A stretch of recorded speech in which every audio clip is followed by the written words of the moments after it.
morning, here's top news newsletter starting with headlines. Syrian army kills more ISIS and Jabhat al-Nusra terrorists. Yemeni tribal forces control Saudi military side. Riyadh fails to restore it. Saudi war plans commit new massacre in Yemen raid.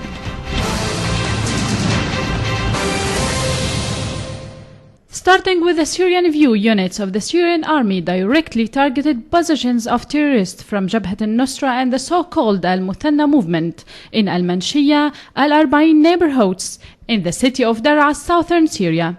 A number of terrorists were killed, others were wounded in the operations. The army thwarted terrorist attempt to infiltrate into Nabil area, destroying their hideouts, vehicles equipped with heavy machine guns and mortars in At-Taira, Soda, Ghammam, Zahi Mount, and As-Sukkariya in Latakia northern countryside.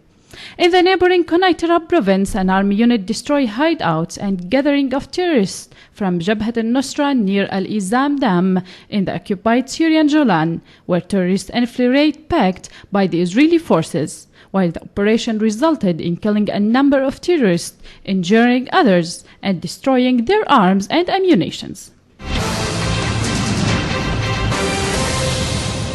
Yemeni tribal forces attacked a Saudi military site near the northern Yemeni border city of Saada, killing several Saudi soldiers.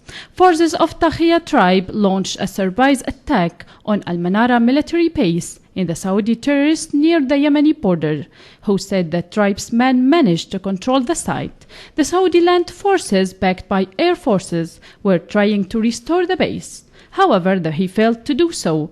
The tribesmen were seized large amounts of arms and ammunition, as well as a number of military vehicles from Saudi forces. The Saudi forces were shocked by the attack, adding that Saudi airstrikes were reported in the area following the attack. Earlier on Friday, Riyadh said that the Saudi soldiers were killed as clashes took place between Saudi soldiers and revolutionary forces in Najran region.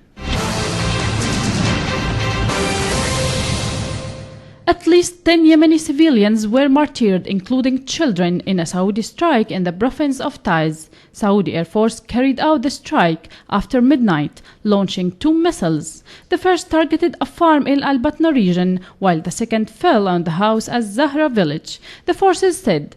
They added that several others were injured in the airstrike. Since the Saudi aggression began last month, more than 600 people are estimated to have been killed.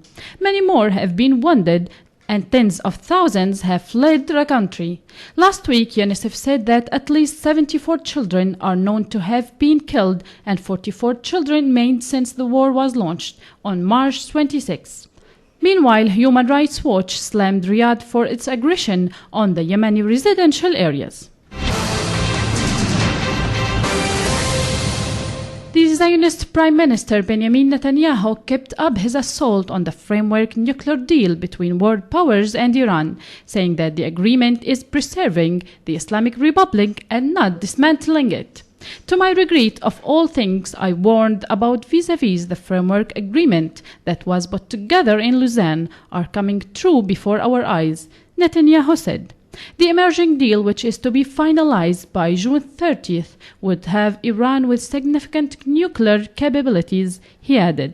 It's not dismantling them, it's preserving them. We also see that the inspection is not serious. As for now, there is no mentioning, he said.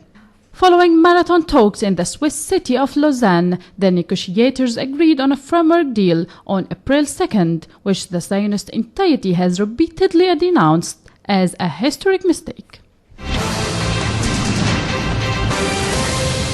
That was all for today. Thanks for joining us. I'm Nibal Hnaidi. Good night.